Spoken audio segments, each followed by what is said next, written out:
আমাদের প্রিয় নবী হজরত মুহাম্মদ মুস্তাফা সাল্লাল্লাহু আলাইহি সাল্লাম একটি হাদিস প্রায় সময় বলতেন।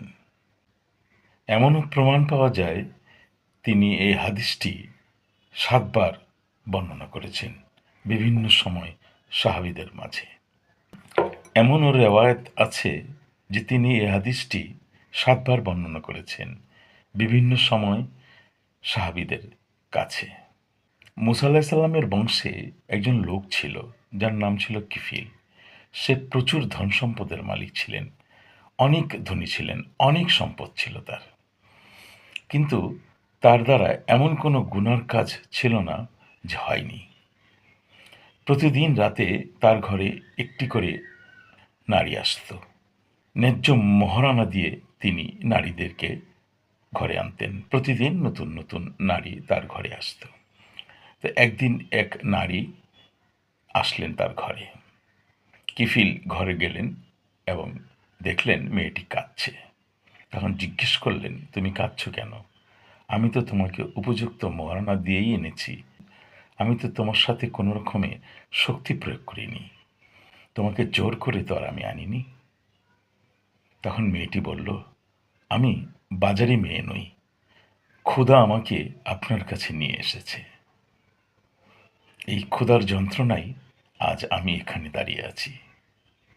কিফিল স্তব্ধ হয়ে গেলেন এবং তাকে উপযুক্ত মহারণা দিয়ে বিদায় করলেন এবং বললেন যে যা কিছু দিয়েছি এই সবগুলোই তোমার।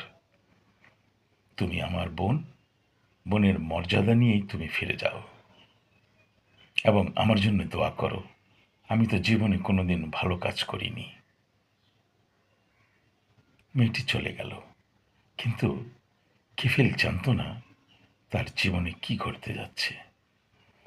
তাৎক্ষণিক সে মারা গেল। আশ্চর্যের ব্যাপার, সে কল্পনাও করতে পারেনি। কিন্তু কিফিল যে মারা গেল এটা তার গোত্রের লোকেরা জানতে পারলে তাকে কবরস্থ তো দূরের কথা, তাকে দাফন করার জন্যও কেউ এগিয়ে আসতো না। সে এতটাই পাপী লোক ছিল। কিন্তু সকাল হওয়ার সাথে সাথেই যে দৃশ্যটি এলাকাবাসীর চোখে পড়ল তা অবাক করার মতো।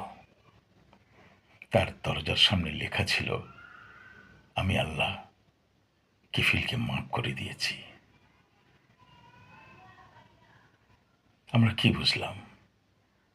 আমরা বুঝলাম মহান আল্লাহ কিফিলের কি দেখেছে। সে দেখেছে তওবা। তার তওবার গভীরতা কতটুক, তার তওবার ঈমানি শক্তি কতটুক ছিল।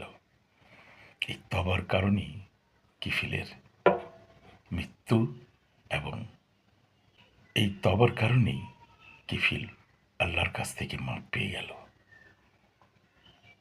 তো আমাদের এখনই সময় নিজেকে তওবা করে সংশোধন করে নেয়া,